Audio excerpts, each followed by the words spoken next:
we doing pictures? We want to line up first.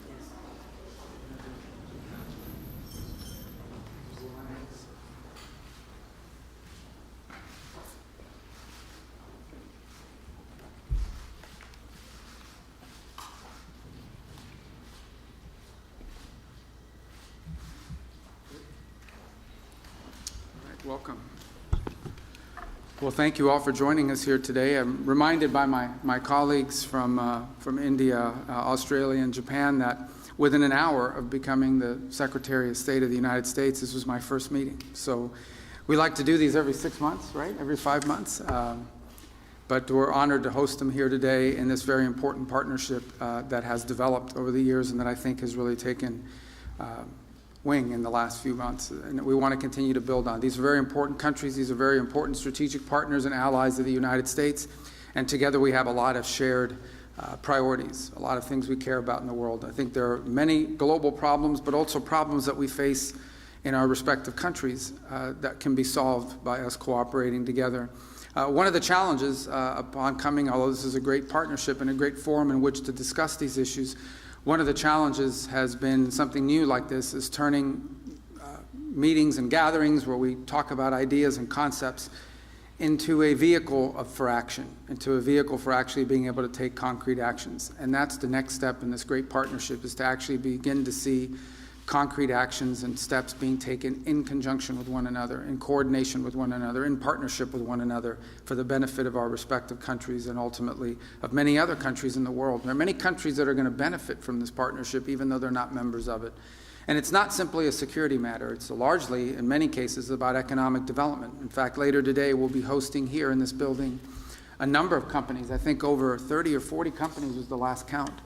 Representing all 4 of our countries, companies that are doing businesses in these countries or who are domiciled in these countries and who are going to be visiting here to talk about things we can work together on. And there are many topics that we can work on and focus on. One that I've personally been very focused on is diversifying the global supply chain of critical minerals, not just access to the raw material, but also access to the ability to process and refine it to usable material. It's critical for all technologies and for all industries across the board. And so having a diverse and reliable global supply chain of these is just one example of many that we can focus on and build upon and achieve some real progress on.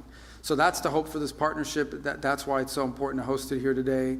And in addition to the bilateral relationships we have with each of the 3 partner nations that are here, it's also important within this forum to turn it into one where we begin to focus on specific issues that we want to work together on and begin to deliver action on those issues. And today's the next step in that process. It's an honor to host them. And now I'm going to ask who's become a friend. I've seen him a number of times now in just 6 months on the job, and I was just telling him how much he travels. I follow the news, and every time I see, he's somewhere else in the world, so he's been very busy. But my colleague from India, who will be followed by my colleague from Australia, and then, of course, Japan, who I've also seen quite a number of times. In fact, I've seen you more than my own children, and because he's at some of the same forums that we've been on, and it's been an important partnership as well. So I'm grateful to all of you for being here today. Welcome to the State Department. Welcome to Washington.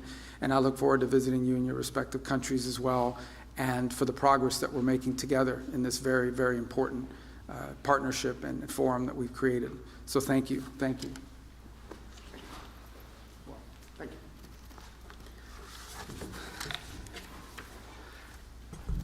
you. I'm very pleased to be back in DC for the 2nd time this year for a Quad Foreign Ministers meeting. And let me begin by saying that we're all committed to ensure a free and open Indo-Pacific. To that end, our endeavors are devoted to promoting a rules-based international order.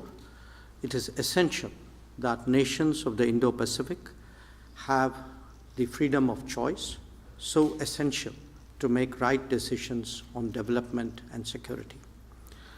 In the last few months, we have made significant progress in Quad initiatives. They include the maritime domain, logistics, education, and political coordination. We will be discussing that in greater detail. The working of the Quad has also been made more efficient through streamlining the working groups. A more cohesive nimble and focused Quad will certainly help deliver better. Quad is about deepening our convergence and expanding our common ground. I value our consultations on different dimensions of the Indo-Pacific in that regard. A lot is happening in the world, and I'm sure that our exchange of views will be very valuable for all of us. A word about terrorism in the light of our recent experience. The world must display zero tolerance. Victims and perpetrators must never be equated, and India has every right to defend its people against terrorism, and we will exercise that right. We expect our Quad partners to understand and appreciate that. India plans to host the next Quad summit. We have some proposals on how to make that productive. I'm sure so do our partners. We will discuss, and I'm sure we will agree. Once again, I thank Secretary Rubio for hosting us today, and I look forward to our discussions. Thank you.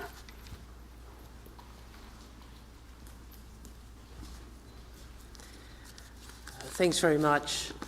It's really wonderful to be back here in Washington. It was such an honour to be asked, be invited to attend the inauguration of President Trump in January and to attend it with my colleagues from India and Japan. And Secretary Rubio, it was indeed your first few hours of being the Secretary of State. It was such an honour to meet with you, and I look forward. Thank you for the engagement over particularly this last little period with the Middle East, and then obviously we look forward to your visit to the ASEAN set of meetings in our region. We understand how important this partnership is. It is such an important partnership for the world, it's such an important partnership for our region, it's such an important partnership for the countries represented. The importance of our partnership is highlighted by the urgency of the strategic challenges that we all face. In his testimony to his confirmation hearings, the Secretary spoke about the future of the 21st century being made in this region, being shaped in this region, and Australia agrees. This is a very important Quad meeting, as always, and unfortunately we meet against the backdrop of conflict and of escalating competition. So it has never been more important for us to harness our collective strength for peace, for stability, for prosperity in the Indo-Pacific and for all our peoples. These four countries represent nearly a quarter of the world's population and over a third of global GDP. We are independent, sovereign nations. We bring our own perspectives, our own interests, and we also know this, that we are stronger when we work together. Whether it's when we respond to emergencies, as we did, when we together mobilise quickly to support communities affected by the deadly earthquakes in Myanmar, or cooperating on issues which are critical to the region's security and prosperity, such as technology, supply chains and maritime security. Practical cooperation, which is all designed to make all of us safer in a region which continues to change. I'm very grateful to be hosted again by the Secretary for this, our second Quad meeting in 6 months, and I look forward to the discussion today. Thank you.